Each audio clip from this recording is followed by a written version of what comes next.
Ladies and gentlemen, good afternoon. My name is Prof. Z. Motsamadikane.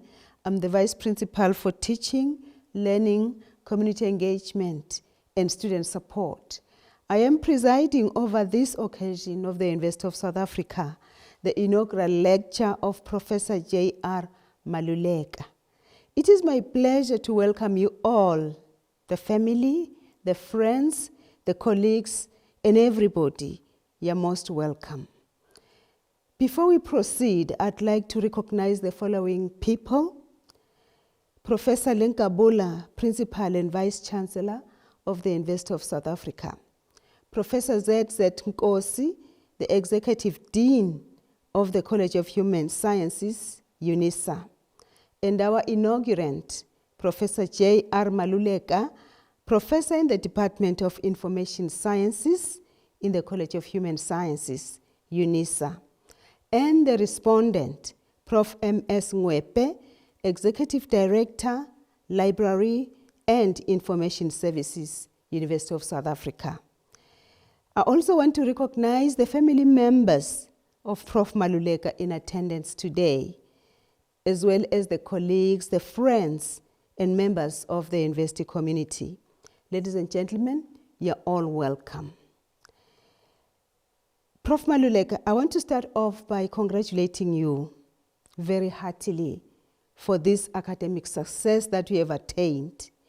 This is the culmination of many, many years of dedication and hard work on your part. But of course, we all know that this is only part of the story. We know that without the support of your family and the support of the academic community, you would not have come the journey that we have attained. All of these support systems, we want to recognize and thank them for supporting you. Ladies and gentlemen, I'm sure you all understand that an inaugural lecture is a rite of passage in the culture of the academe. It symbolizes one of the highest honors of scholarship bestowed upon a scholar. We're very happy for Professor Maluleka. Today, Prof. Maluleka will indulge us in matters relating to indigenous knowledge in Africa. We cannot wait to hear how the sciences, the philosophies, and the knowledge of Africa can and should assist us to confront some of the challenges of the 21st century in our continent and in our communities.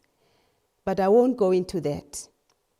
I would like to stop now and give the chance to the Executive Dean, who will introduce the scholar. And Professor Maluleka will present his lecture. After he has presented the lecture, he will be followed by the respondent, Professor Ngwepe. Now it is my honor to request Professor Nkosi, the Executive Dean, College of Human Sciences, to come forward. Thank you.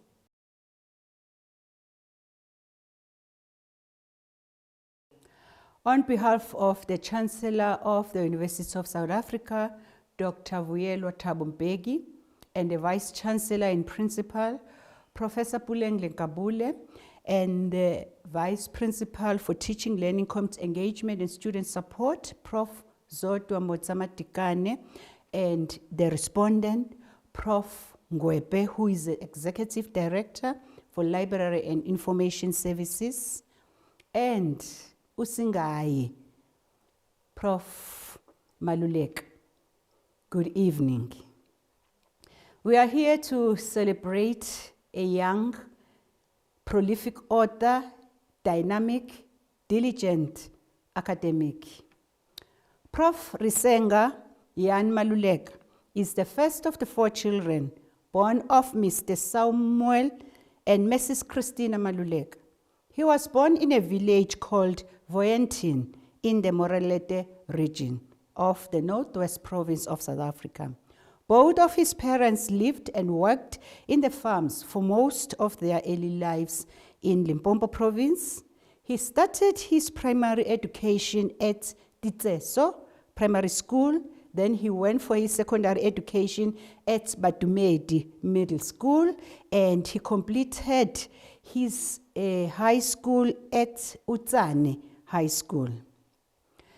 He completed his matric in 1998 with a university entrance, but due to financial challenges, he could not get any space in the university. He only registered for higher education in 2001. In his final year of study, he was employed at UNISA Library and Information Services as a contract worker. He completed his Bachelor's of Information Science degree in 2006. In 2007, he registered for honors degree at the same institution. Then, unfortunately, his contract was not renewed. Then he got a position at the Council for Scientific and Industrial Research on an internship program. Due to his hard work and diligence and dedication to his commitment, he was called back at UNISA in 2009. In 2010, Professor Maluleka was appointed permanently by the Department of Information Science as a junior lecturer. He went on to complete his Master's of Information Science degree with cum laude. Ladies and gentlemen, let's give him a round of applause. This gentleman is really working hard and has demonstrated that he's really serious about his education. In 2014, he got an award for the Department of Information Science Master Student of the Year. And in 2015, he was promoted to the lecturer position. Then he registered for his PhD in 2015, which he completed in record time, and he graduated in 2017. He was then promoted to the position of a senior lecturer at the beginning of 2018. And for the years 2019 and 2020, he received an award for the Outstanding Young Publisher back-to-back in the Department of Information Science. In the same year, 2020, he received the COD Award for Excellence and further got an NRF rating for research. In 2021, he was promoted to Associate Professor, which was followed by the biggest award thus far in 2022, which is the Principal's Award for Excellence in Research. He was promoted to the position of full professor in 2023. Professor Maluleka has delivered several papers at national and international conferences. He has published and co-published 35 articles in accredited journals. He has published 2 book chapters and edited 2 storybooks for children. He has mentored colleagues and students in the area of research, which resulted in 13 accredited outputs. He supervised 3 PhD students to completion, and currently he's supervising 7 students. His field of academic interest include bibliometrics, infometrics, and other metrics, indigenous knowledge system, archives and record management, information and knowledge management, ICT in libraries, library and information science education, as well as research trends in library and information sciences. He is a departmental chairperson for the higher degrees committees and serves on the management committee. He is the former chair of the Community Engagement Committee from 2017 to 2018 and the former chair of the Research and Innovation Committee 2018 and 2019. He was the deputy editor of Moizion, which is a South African Journal of Information Studies, between 2017 and 2022, until he became an editor of the same journal in 2023. He serves on editorial board of African Journal of Library, Archives and Information Sciences, and the Ghana Library Journal from 2021 up to 2025. He also serves on the advisory board for the University of Johannesburg Archives. He is a reviewer for the Journal of the South African Society of Archives, African Journal of Libraries, Archives and Information Science, South African Journal of Libraries and Information Science, South African Journal of Information Management, ESABRICA, Journal which is Global Knowledge, Memory and Communication, Journal of Humanities, and Applied Social Sciences, among others. He is an external examiner for the University of Cape Town, Western Cape, Zululand, Limpopo, and University of Botswana. He is a co-investigator in the community engagement project called Taking Archives to the People since 2017. He is also a project leader for the storytelling and documentation of cultural heritage project since 2017. Apart from being an academic and a prolific author, Prof. Maluleka is a farmer and has huge passion for poultry and livestock, working towards a formal qualification in animal health. He has run 8 Comrades Marathon and is going for a number 9. Ladies and gentlemen, may we give Prof. Maluleka a round of applause as he ascends the stage to deliver his inaugural lecture titled Indigenous Knowledge in Africa, an Organic Intervention to Healthcare Problems in Africa. Congratulations, Prof. Maluleka. Thank you very much, ladies and gentlemen.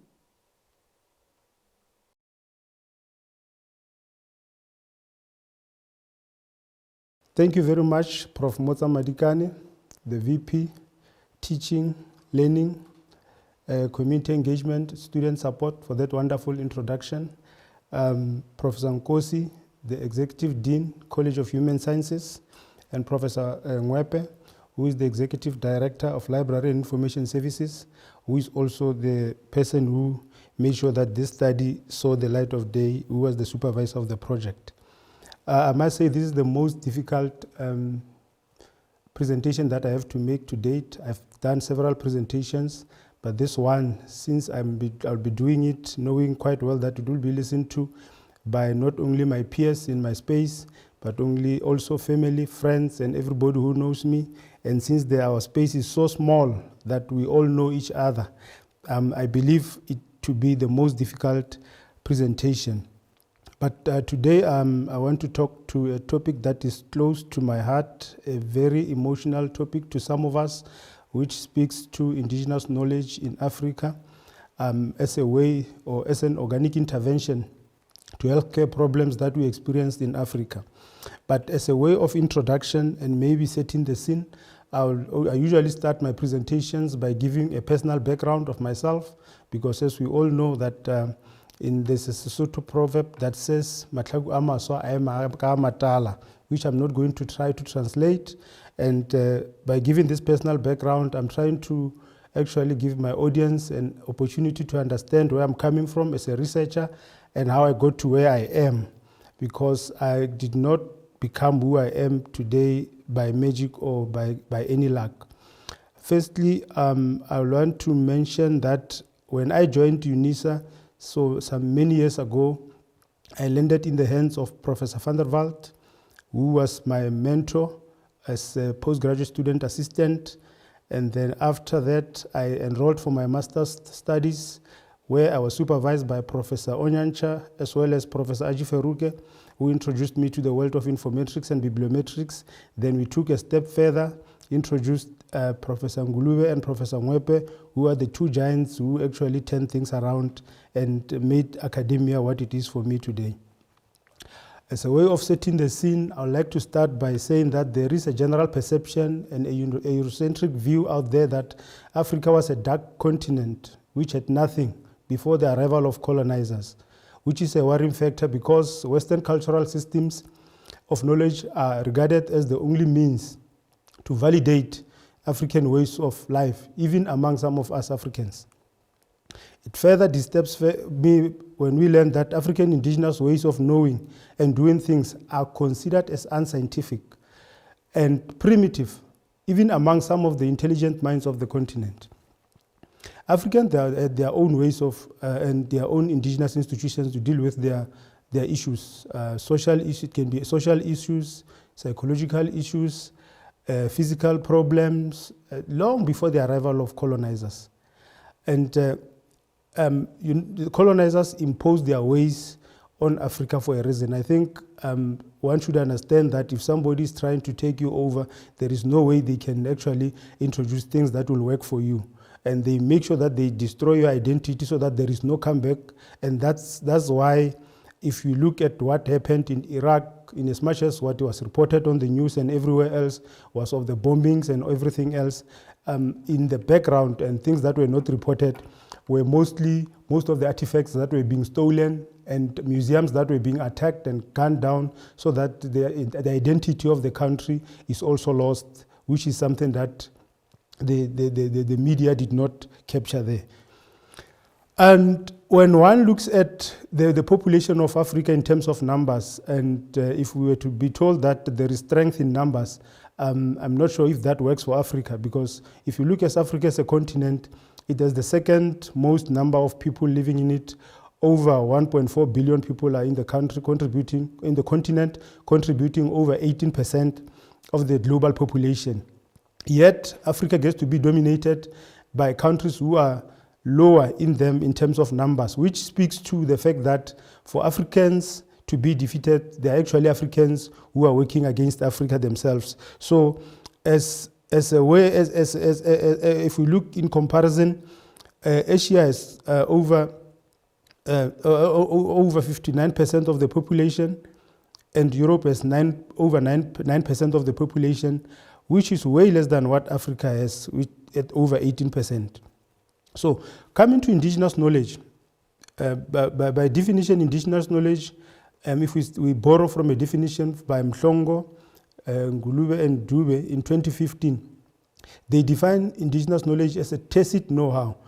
Underline the word tacit in that it is community-based, unique, complex, dynamic, and non-formal, and is transmitted from one generation to the next in various methods. It can be cultural, ecological, economic, ethical, and political, spiritual as well as technological.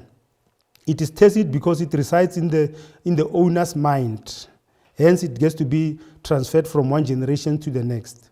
And this indigenous knowledge has supported indigenous communities in solving problems and making decisions that are fundamental to their existence. And it has been an integral part of the African communities, and it has sustained these indigenous communities for centuries. This knowledge survived from one generation through oral tradition. It has been carried from one generation to the next through oral tradition. So let's look at how indigenous knowledge looks like in Africa and how it is perceived. By its nature, indigenous knowledge is not documented, which makes it not so easy to measure, because it's only passed from one generation to the next orally. If generations are disturbed, it means the flow and validity of that information gets to be disturbed, and this knowledge is often subjected to prejudice, because indigenous communities, especially in Africa and most of the third world countries, are made to believe that the Western knowledge was superior to them. And in currently contributions that were made by Africa and the people of Africa are missing in the history documents, and their civilizations is somehow missing in the historical documents. And this indigenous knowledge served as a basic input to sustain the development of African people. So Africa had always had its own indigenous institutions, which were there to deal with social, psychological, and physical problems. In Africa, we had legal and social institutions which dealt with usually family or societal disputes that may arise in some communities. Even today, we still have what we call lekgotla. I think that's where the concept of lekgotla comes from. Those institutions dealt with those disputes. And we also had political institutions. Previously, kingdoms existed, and those kingdoms existed as independent entities which resulted from conquest. People would go and conquer other kingdoms and negotiate with other kingdoms to actually increase or expand their own kingdoms, and that's what is captured in the history of South Africa. We also had our own educational institutions, which the well-known one is the initiation school for boys and girls, where they were taught about teaching about the passage into adulthood. And we also had the most important one, which was key to this discussion on health, where the traditional healers, spiritual healers, and the use of herbs and the like is also captured there. And when it comes to indigenous knowledge systems, there are several categories which we are not going to delve into them for the purpose of this talk. But indigenous knowledge sometimes is referred to as the people's knowledge because it resides in the minds of the people, and it cuts across different subject fields, either from the natural sciences, social sciences, political sciences, and the like. You'll find that this indigenous knowledge in astronomy, for an example, as I was growing up, I remember sitting by the fireplace where my grandfather will tell us what different stars signifies, and also tell the times by looking at the stars in the sky. And additionally, they can tell if this will be a year where there will be too much rain, or we will be having cold winters by just observing the skies. So those are that's the knowledge that I actually benefited from living or being around my grandfather. And also agriculture, the agricultural way of planting and cultivating dry lands and all that. So Africans had their own way of doing that, and it always resided in their minds. It was not documented anywhere. So medicine, politics, health, religion, we all know of African music and all those. So all those are the categories of indigenous knowledge and more. So when we look at in research that is done in the African continent when it comes to indigenous knowledge, we can see that there's a growing interest in IKS research on the continent. A study by Maluleka and Gulube in 2019 looked at the research that is currently being done on indigenous knowledge system in Africa and by Africans. So we picked up that from 2009 there was a steady increase in the number of publications that were coming out, especially from the Web of Science as well as Scopus databases.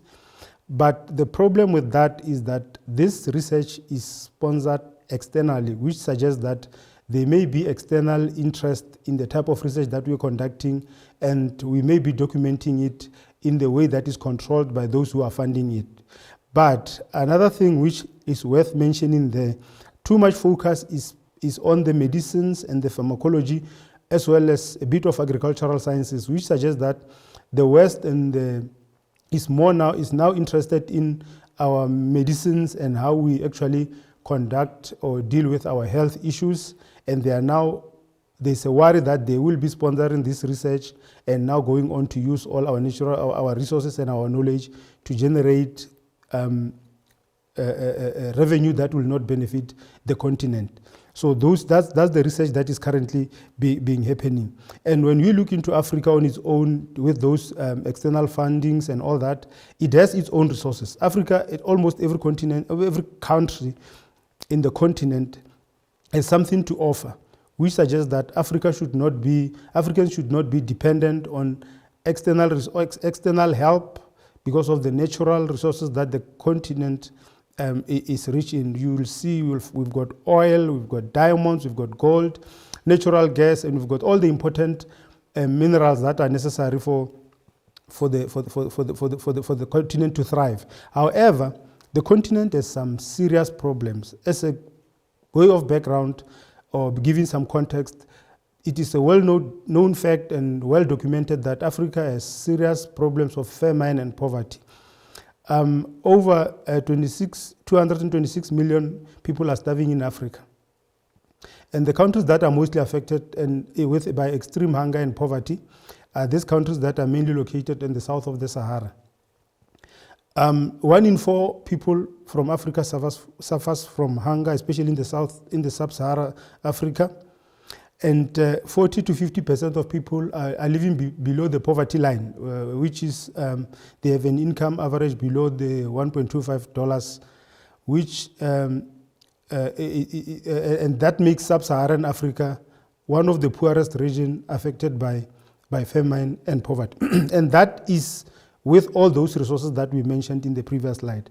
And when we go back and now address what one of the African philosophies say, which is Ubuntu, if we were to apply the African philosophy Ubuntu to try and address that, I think we could have addressed some of the problem of famine and poverty, because the spirit of Ubuntu has always been driven by the people who are caring, and the spirit encourages community equality and propagating for the distribution of wealth. Looking at the amount of wealth that is in the continent, if it was distributed equally, it could actually feed the entire continent. But the problem is capitalism, which is foreign to Africa and is the direct opposite of Ubuntu, and it encourages private ownership and when it comes to the means of production. So indigenous knowledge teaches us that with the little resources that Africans had, we will have a situation where somebody with a huge kettle of a head of kettles would give those without the kettle, which we used to call the Komotsama Fisa, those from Botswana and maybe the northwest province of South Africa will understand when somebody is given to Komotsama Fisa, it will mean that they are given cattle to milk them so that they can live off them, but the ownership remains with the person who may have given them the cattle. What the owner benefits is that the person who got the cattle will be taking after their livestock and they will keep on multiplying. But the bonus with that is that when the person returns their cows, they usually get to be given a few cows that will sustain them, and which means that in as much as they've multiplied for the owner, the person who had gotten them is left with something, which is one of the philosophies of Ubuntu, which one can actually mention, which can take care of famine and poverty that is actually have its firm grip on Africa, which is something that we can do with the resources that we have as a continent. Africa has enough resources to feed all her children, like I indicated. And one other thing that is a serious problem in Africa is crime. Since 2000, the violent crimes in Africa have been increasing. And in 2022, violent attacks at civilians reached their highest. And the high rate of violence against women and children in Africa is maintained by the persistence of harmful gender norms, alcohol use, and overall increased poverty, which links to what I was talking about in the previous slide. So the continent has a high prevalence of gender-based violence, which is something that is always said in the media, but it always get to be talked about during those months where there's awareness around these issues, and they actually happen throughout the year. So one of the things that can be employed to take care of that problem, we are aware that there are always initiation schools in Africa, and the practice has always been going, and it is still going strong, and Africans take pride in this institution. And this institution is a perfect platform to actually train children, especially young boys, on how to become responsible adults. And the institution's problem is that it should actually evolve to address current societal problems, especially around gender-based violence and crime. Now, coming to the discussion of the day, which is on health. As a way of introducing the health, indigenous health care in Africa, we can indicate that Ijumba, Baron, and as well as Dennis and Truter have indicated that majority of the population in Africa consults traditional healers and depend on indigenous medical knowledge for their survivals. Furthermore, the World Health Organization in 1998 reported that an estimate 70 to 80% of the population in developing countries, including Africa, depended on traditional medicine for their primary healthcare needs. In most African countries, in the sub-Saharan Africa especially, traditional healing is the first choice primary healthcare in rural communities because the communities trust the people that they are dealing with. They are healers, spiritual healers, traditional healers, and again, the health service is affordable to the communities, and it is also closer to those communities. Because in some areas, for one to get help, they have to travel long distances, and if it's a matter of urgency, they will always refer to a traditional or spiritual healer for help. And another reason why these communities rely so much or depend so much on this or prefer traditional medicine for healing is because herbal medicines are referred to as being harmless and free of side effects because they are natural. So we have a variety of or categories of traditional healers. When we look at what Hoff indicated in 1992, that we have what we call a herbalist as somebody who studied herbal medicines and healing properties of plants. These are, in this day and age, collaborating more with the scientists where they test the medicines that they have to see what components are there and what can they be effective for. One of the herbs that is common is the African potato, which really gained popularity in the last few years, as well as the moringa tree, which is now being used for a variety of reasons, and its health benefits were scientifically or tested the Western way to say that it has those health benefits that Africans always believed they are there. And we also have spiritual healers, who are people who uses prayer to do their healing. We seem to have even categories within this spiritual healers variety of healer, because there are some levels to this. There are those that actually we can say they are the 21st century spiritual healers who are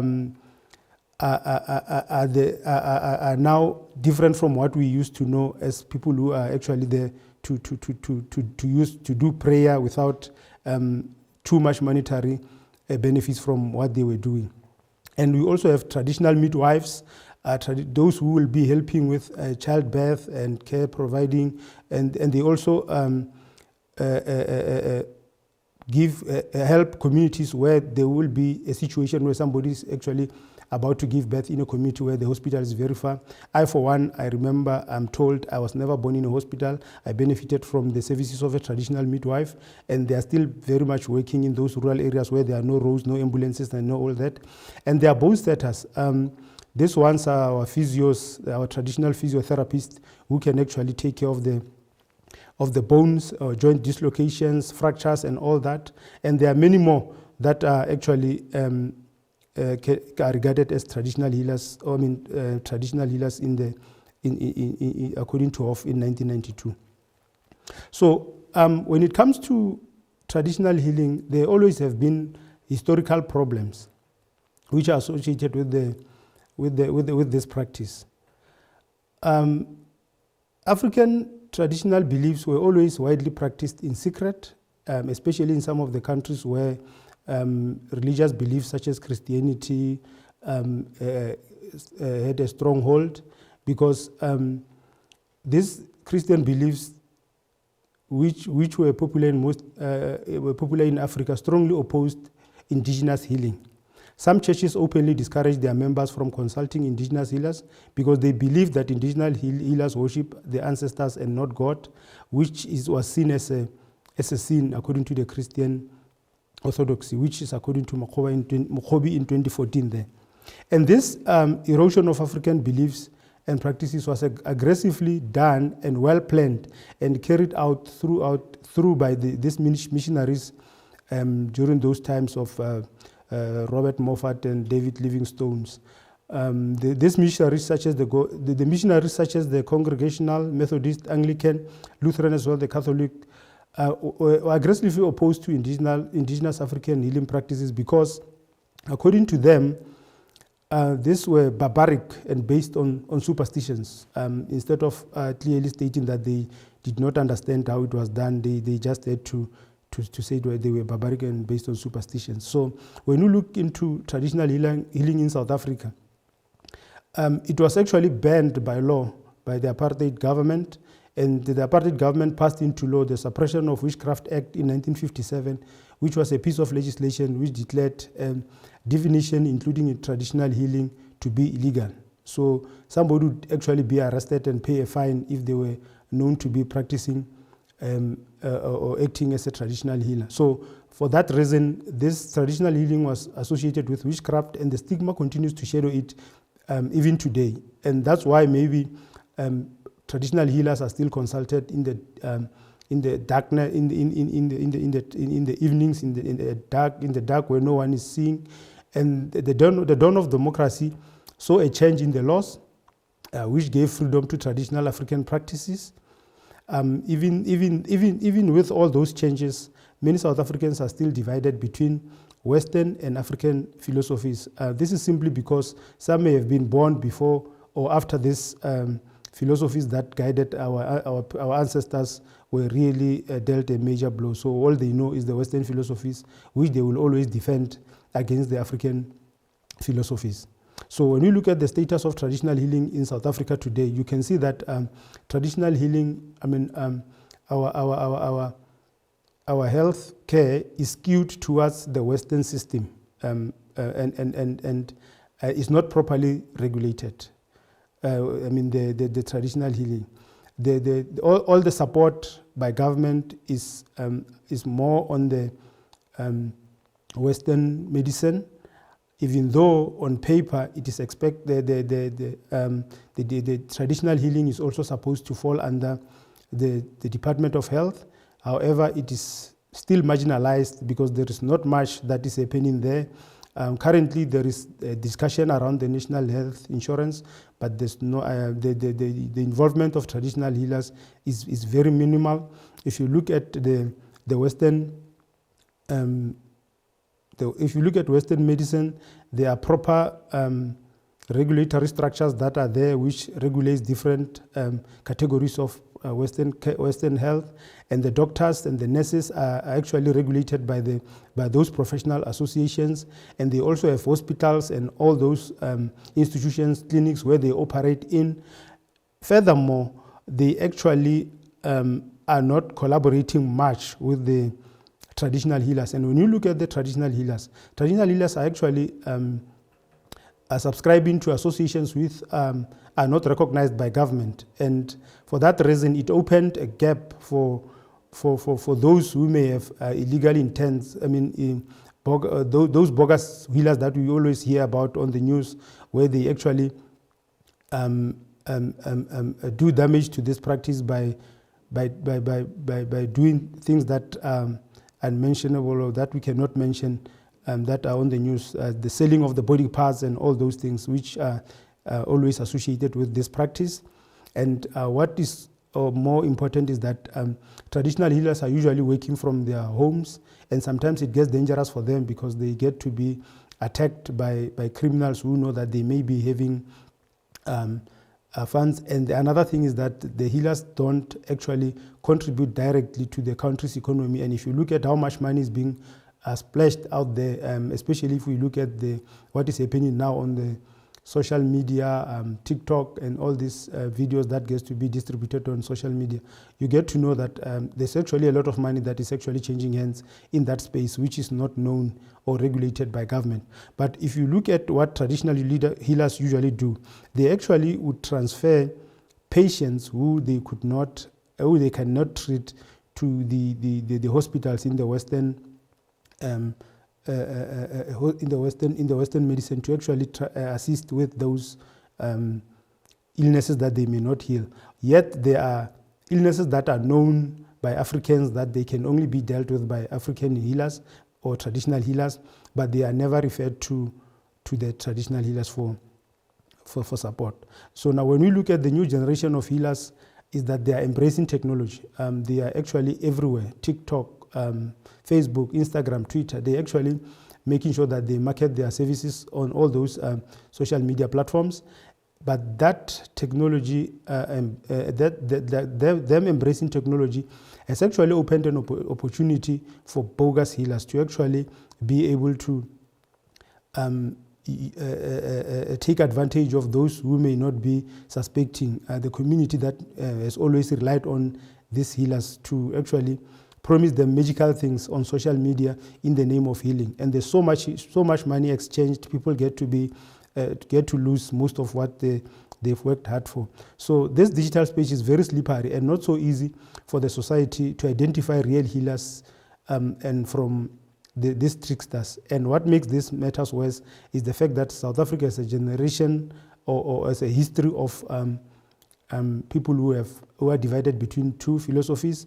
If somebody is desperate enough and is told about something that can be done by somebody, by a healer, even without proper verification, they can always be caught trying to get that shortcut to the solution. So what we're saying, or what we're suggesting, as you can see that Maluleka and Weapon 2018 suggested that traditional healing be integrated into the national healthcare system. If you compare those two diagrams there, you can see that the Western medicine and traditional healing are all on the same level, and they are all compliance to the health regulations of the country.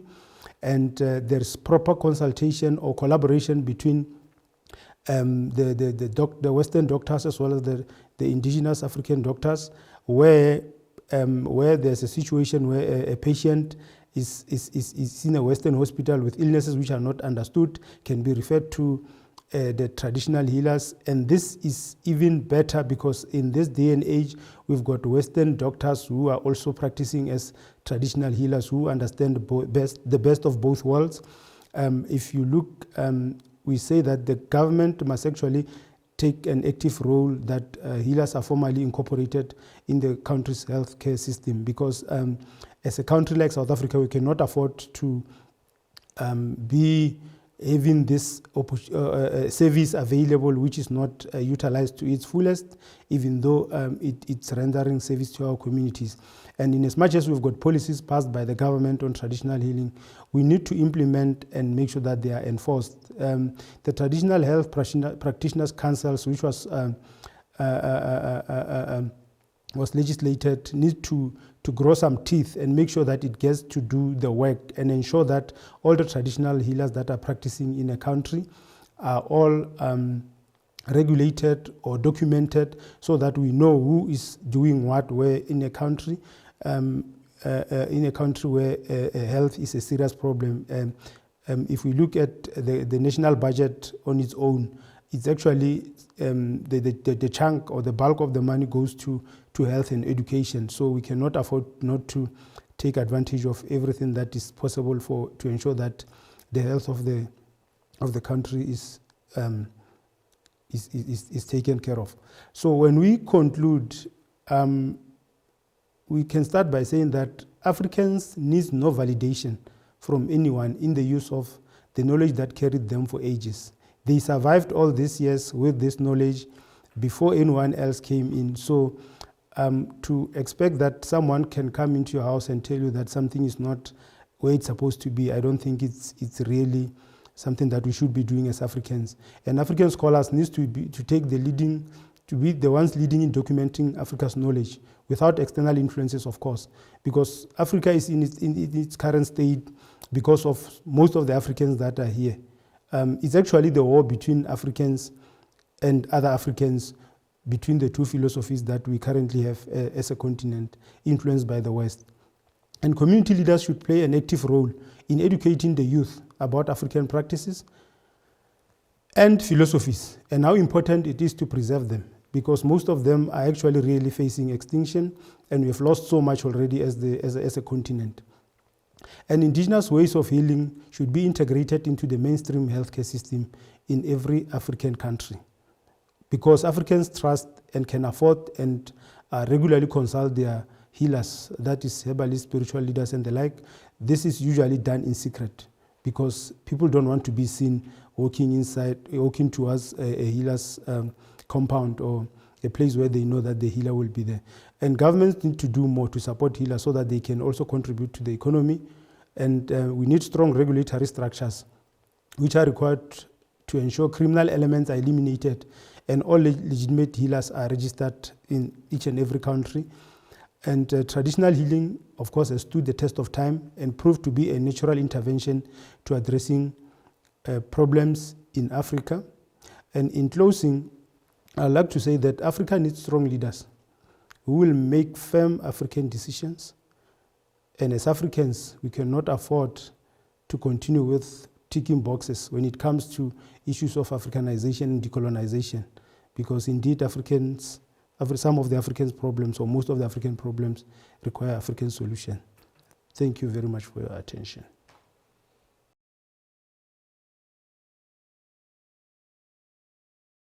Madam Vice Principal, Teaching, Learning, Community Engagement and Student Support, Professor Z.T. Mutsamadikani.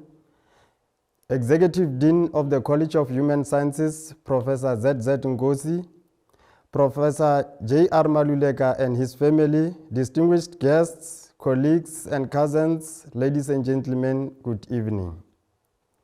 I don't know where to start, but let me take a cue from Professor Maluleka and start from the beginning with a proverb. To give the trajectory of the support he received over the years, Professor Maluleka kick-started his inaugural lecture with a quote from a Northern Sotho or a Tswana adage that says, "Mahlaku a maswa a ema ka a matala." I'm told from a multilingual proverb expert that it means saplings grow strong in the ancient trees.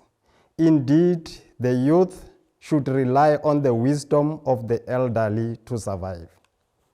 I have known Professor Maluleka when he was still an undergraduate student in the early 2000s, before my 2000s were born, and I have the honor of once traveling with him from Sydney to Brisbane and later to Perth and later to Johannesburg, where we were the only 3 passengers in the plane and could plan properly. From the start, when I engaged with him, I could tell that Molamo ge o tla bolaya o kwagala marithong.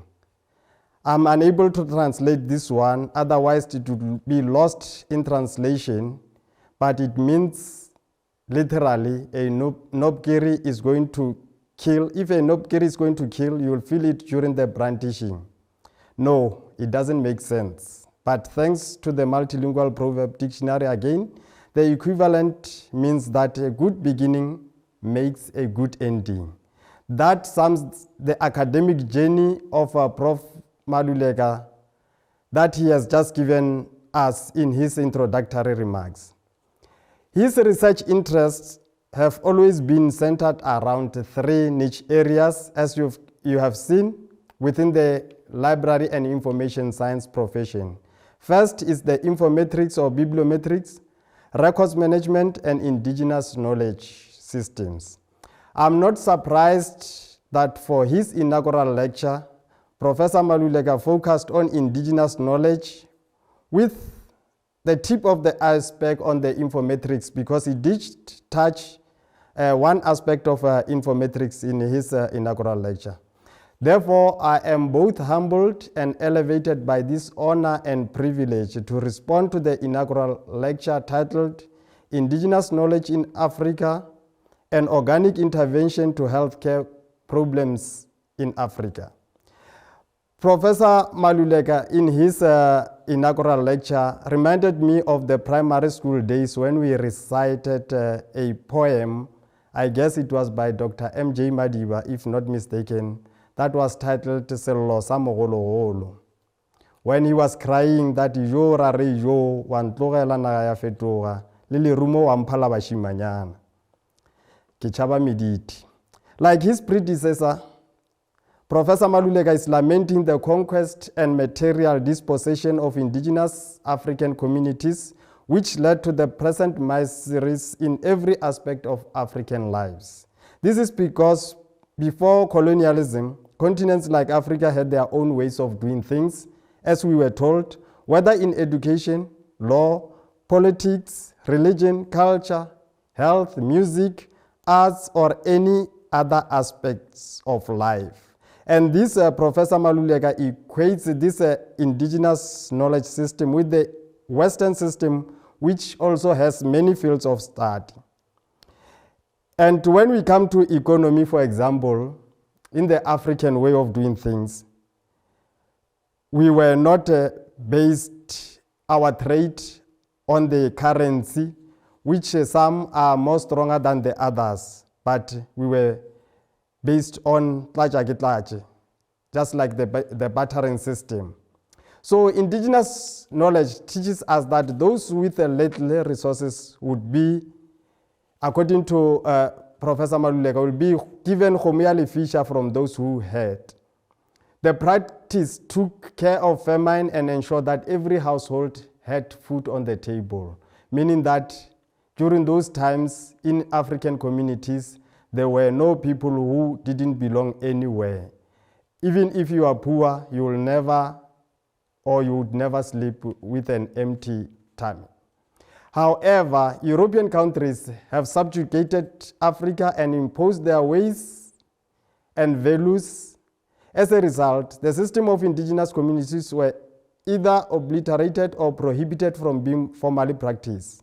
And one of the consequences is that of the loss of identity and indigenous knowledge system. And this resulted in Africans losing their values and their philosophies, leading colonizers to regard African ways of doing things as barbaric, backward, blank slate, and dark continent. This would, according to the presentation by Prof. Maluleka, would then ring true to the Hopi proverb that the one who tells the stories rules the world. But maybe if we put it differently, the hunters were having the best part of narrating the story. And in such circumstances, the hunters were dominant actors over the subservient hunted, the lions. And as a result, this leads to the unbalanced, biased power relations in which the lions were underdogs and the dominant hunters upset the role of telling the stories of the hunted lions. Therefore, the lions had no voice of their own and their stories were told by the hunters. This is also explained clearly in the message by Adolf Hitler directed to his nemesis, Winston Churchill, when Winston Churchill saying that history is going to be kind to him because he will be writing the history. His nemesis responded by saying the victors will never be asked if they tell the truth. We must, however, from our side be careful that the lions and lionesses do not necessarily speak on behalf of the takers and the ant-eaters. Professor Maluleka has touched on the important philosophy in the indigenous knowledge system, which is Ubuntu. Prior to colonialism, African communities and kingdoms built their societies around people, as we have told, giving rise to the philosophy of Ubuntu, in which common allegiance to leadership was paramount. And Ubuntu is an African philosophy that emphasizes the essential human virtues of compassion and humanity. With these philosophies, communities were organized and identified as units of varying size and power, such as families, clans, villages, and nations. And this philosophy and the IKS was also used to protect the lives of our ancient people.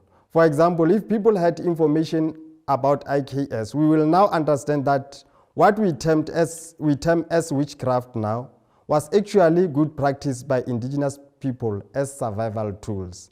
I will give an example with Sefola, or what is known as a foot tumor. Sefola was used in the ancient times for trapping dangerous and big animals.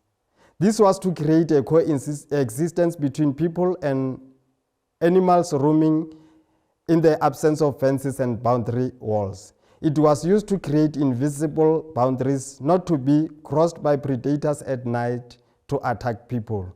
Unfortunately, because of lack of information and because of globalization, as time goes on, people started using it on people, and that led to what we are now calling it witchcraft.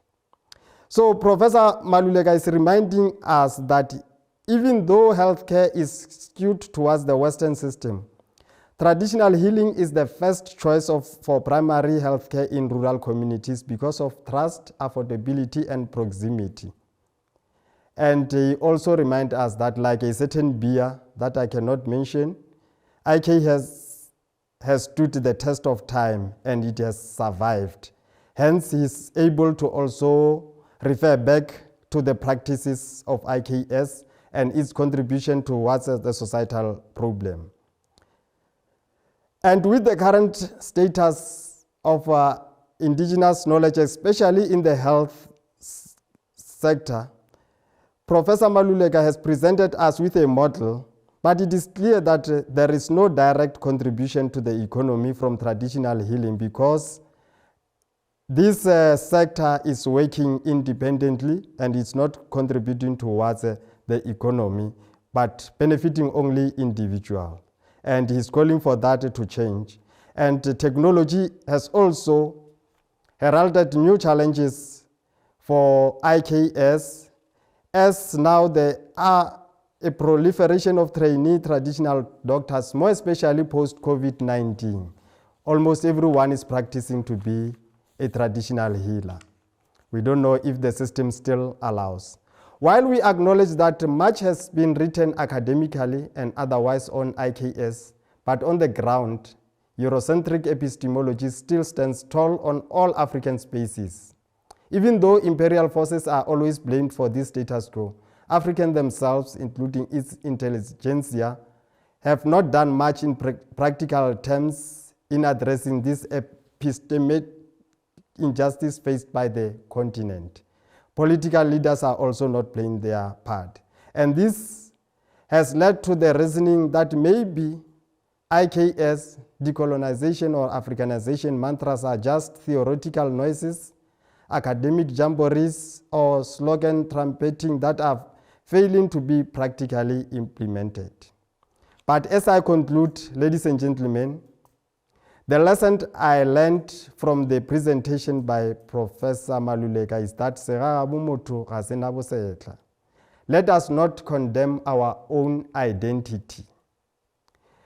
And we must know that tsebo ya setlogo ga se dilo tša baheteng le masele le majakane ba e tlhoka, because indigenous knowledge matters so that it can also contribute to solutions towards grand societal problems. So as I conclude, to the African theorists in various fields of IKS, you need to go back to your cultural roots and imagine a way of doing things that does not begin with Eurocentric concepts, even though this would mean unlearning to a certain extent. So that at the end, we are not like a blind man describing an elephant. This is a Josini proverb, and we know that if a blind man is touching an elephant, he likely can't describe how large it is just by touching it. So to Professor Maluleka, perhaps the model that you suggested to integrate, it needs to be presented to at least a Department of Health in one province or two for consideration, while we are careful not to create a situation where IKS is portrayed as playing second fiddle to Eurocentric epistemologies. Perhaps a quote by Robin Wall Kimmer summarizes it better. I quote, "When I stare too long at the world with science eyes, I see an after-image of traditional knowledge.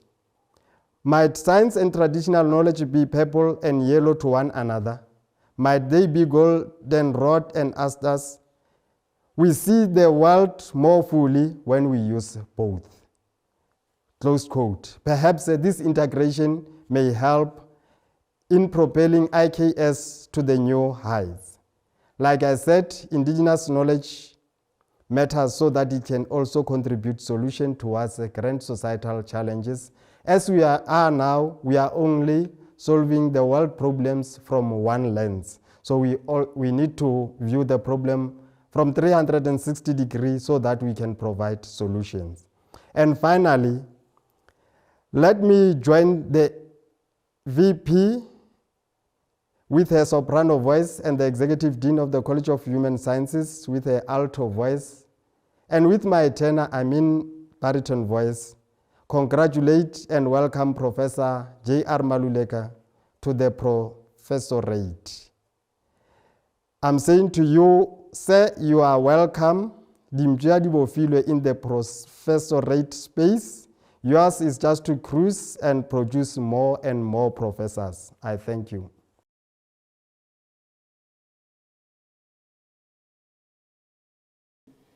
Congratulations again, Prof. Maluleka. Thank you very much for sharing your insights with us. Now I want to say to you, welcome aboard the community of scholars. We congratulate you for what you have done. Ladies and gentlemen, on behalf of the Principal and Vice Chancellor of the University of South Africa, I bring this event to a close, and I wish Prof. Maluleka all the best for the future. We are happy to have you. Good night to you all. Good evening, good morning, wherever you are. Nisale kahle. Siyabonga.